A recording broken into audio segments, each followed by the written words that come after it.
জাহাঙ্গীরনগর এ unit এবং D unit ভর্তি পরীক্ষা আমি দিয়েছিলাম হচ্ছে 2019 সালে। আমি 2019 সালের গল্প বলতেছি। সো আমার কিন্তু মেইন প্রিপারেশন কোনটা ছিল তোমরা হয়তো বুঝতে পারতেছো। সো মেডিকেল অ্যাডমিশন টেস্টের জন্য যেহেতু প্রিপারেশন, তার মানে আমি যাবি এ ইউনিট এবং ডি ইউনিটে পরীক্ষা দিয়েছিলাম। সো এই এক্সপিরিয়েন্সটা আমি তোমাদের সাথে শেয়ার করবো। তো যাদের হচ্ছে মূলত মেডিকেল এবার প্রিপারেশন নিছো বা হচ্ছে ডেন্টালের প্রিপারেশন নিছো, যাই বলি মেডিকেল ডেন্টাল একসাথে, তো তাদের জন্য কিন্তু খুবই ভালো একটা অপরচুনিটি যাবি এ ইউনিট, বিশেষ করে ডি ইউনিট। কারণ কি? কারণ হচ্ছে তুমি যখন মেডিকেলের প্রিপারেশন নিচ্ছ 50% প্রিপারেশন কিন্তু তোমার অলরেডি ডান হয়ে আছে বাই ডিফল্ট।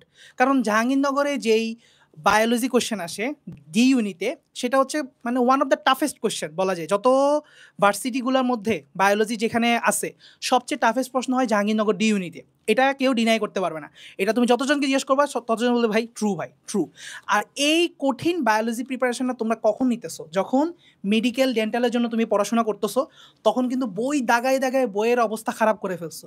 তার মানে বায়োলজি তোমার থেকে কিন্তু কেউ ভালো পারে না। সো তোমার জাহাঙ্গীরনগর ডি ইউনিট ক্র্যাক করার একটা বড় সুযোগ হচ্ছে তোমার বায়োলজিতে তোমার হচ্ছে দক্ষতা আছে, এক। দ্বিতীয়ত, কেমিস্ট্রি ফিজিক্স যে আদার্স সাবজেক্টগুলো আছে, সেগুলো আসলে জাহাঙ্গীরনগরে খুবই টিপিক্যাল আসে। সবচেয়ে মজার ব্যাপার, সবচেয়ে টিপিক্যাল আসে। এবং দেখা যায় বিগত বছরের প্রশ্ন ব্যাংকগুলো তুমি যদি জাস্ট একবার বা দুইবার রিভাইজ করো, তাতেই দেখবা যে পরীক্ষার হলে গিয়ে তুমি ন্যূনতম 50 থেকে 60% কমন পাচ্ছ।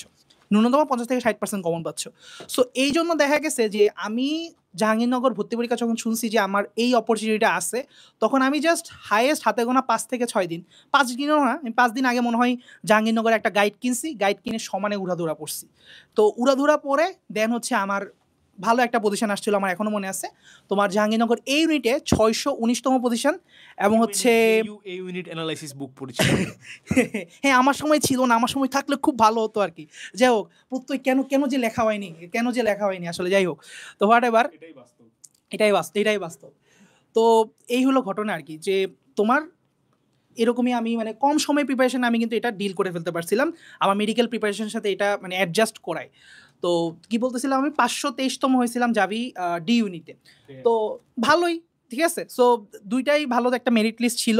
তো আমি যদি কোনো কারণে মেডিকেলে আমি পড়তে নাও পারতাম, আজকে জাহাঙ্গীরনগরে অ্যাটলিস্ট পড়তে পারতাম, এই আর কি কথা।